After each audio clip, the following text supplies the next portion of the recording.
Goeiedag en welkom hier by MC Midrand. Ek het die antwoord vir mense wat vassit in store, wat die grond ongelyk is, hier agter my.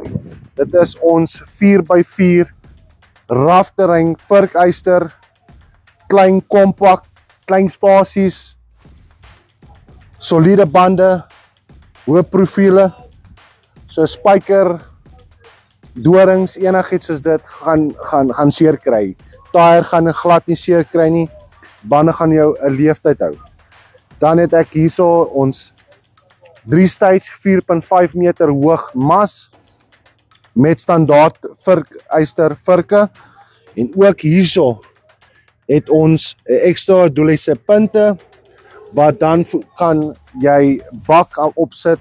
Jy klip hom uit, jy klip jou bak uit, so hy haal jou side shift af en dan hanteer jy jou bak op jou side shift tot vorentoe en agtertoe. Dan het hy sy transmissie, hy 2 ratte vorentoe, 2 ratte agtertoe.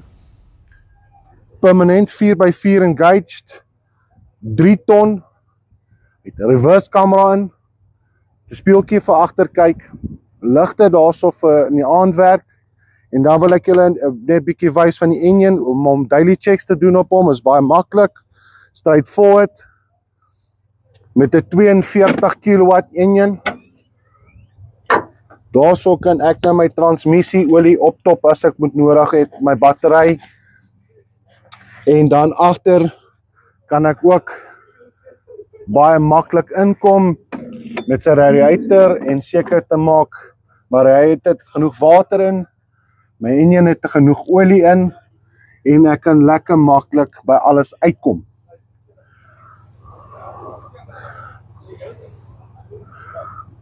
En dan ja, so maklik soos dit, en dan maak ek hom net weer toe, en ek kan verder aangaan met my daglikse werk op hierdie eystertjie. Kontak ons vir die rafterrein forklift, ons doen jou semi-rafterrein forklift, ons doen jou standaard forklift, ons doen close cap virkeisters, so asseblief kontak ons gerus as jy enige navrae het op www.mcmgroup.co.za.